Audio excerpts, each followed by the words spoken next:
Right, hello everybody, and welcome back to a brand new lesson. And today we're going to be talking about the wedges, and how we're going to stop duffing them and give you a method and a feeling that you can start to actually take into your wedge game and stop those horrible duffs. So guys, if you are new around here as well, do remember to hit the subscribe button down below. There's free golf lessons every week. If you want to improve your golf, all you got to do is hit that button, totally free. Why not do it?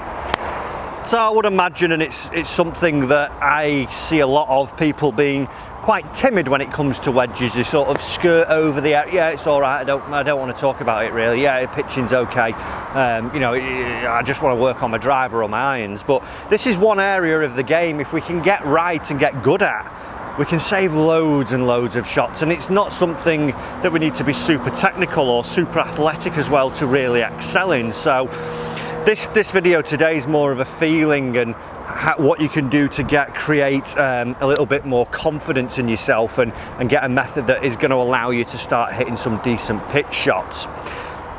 I've got a target out here now that's about 25 yards over a bunker, and it's a quite technical pitch, we would imagine. So it's going to, when I get in front of it, it's going to start stoking those feelings and get my nerves going and not allow me to, you know, believe in myself and have that commitment. And what I would see from a lot of times from people would be that as they're playing the shot,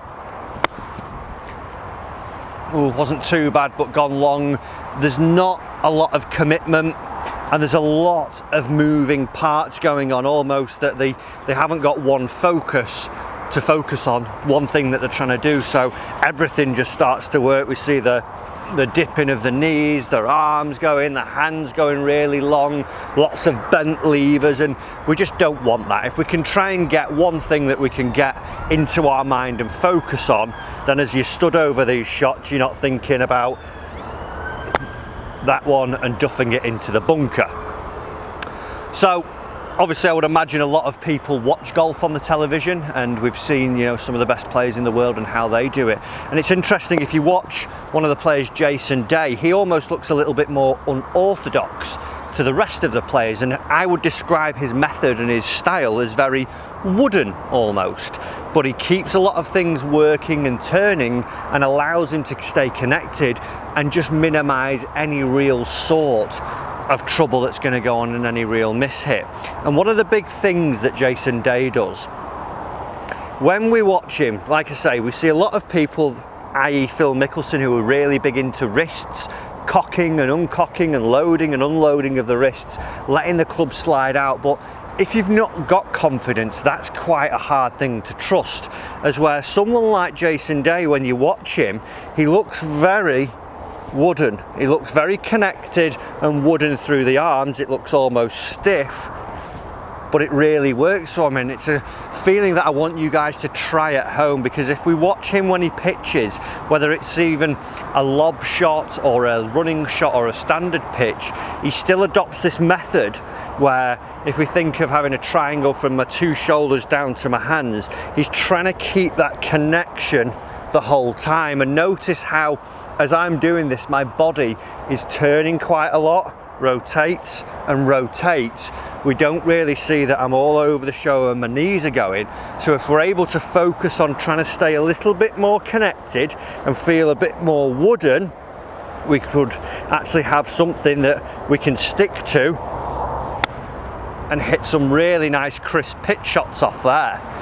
Once you get au fait with that movement and you do feel like you're starting to come to terms with it and actually get something that's working, how are we going to change that to hit higher and lower shots? How are we actually going to get that soft lob going and different things? Well, it's quite simple. All we need to do is change our ball position. So once we've got the method sorted, which I'll run through now, we'll go into the ball position. But all we really want to see, like I say, is this connection between my two shoulders and my hands, and feel like I'm keeping that the whole time. I don't let it alter.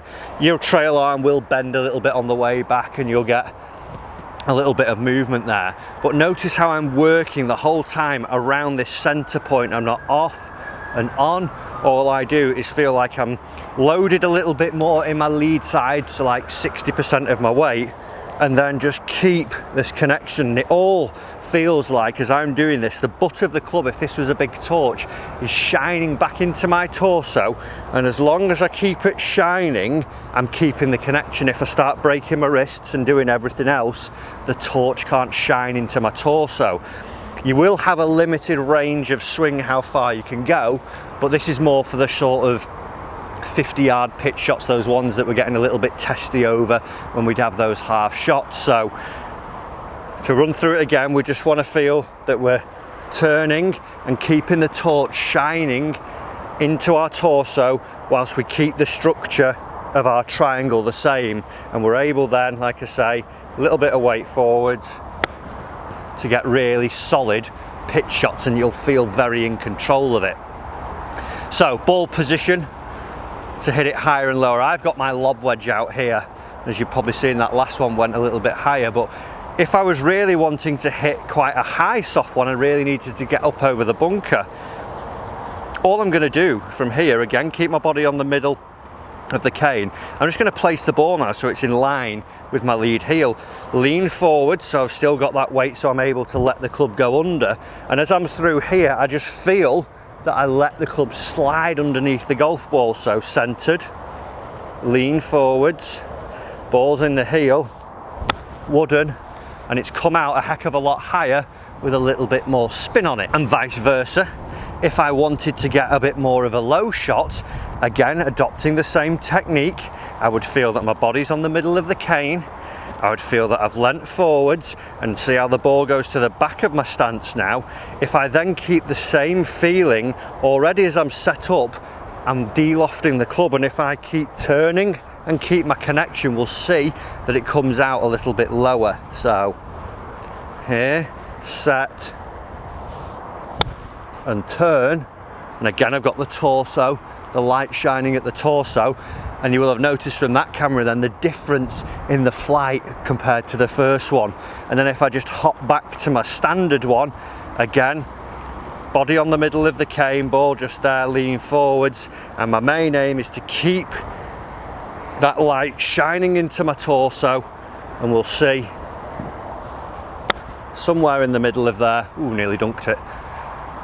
And it's just a consistent flight. It really eradicates that nervy sort of feeling, and that room for error gets a lot greater because you're just keeping the arc width the same the whole time. If you're picking it up, unhinging and not doing what you want to do, you're really playing with fire there. With this method of feeling that you keep the connection and keep turning, that arc at the bottom always is the same, and you'll be able to get away with some really consistent strikes. And even if you're not, you'll get away with a lot more with this method. So like I say, just a feeling that I wanted to share with you guys there today. So give it a go if you are struggling with your wedge play.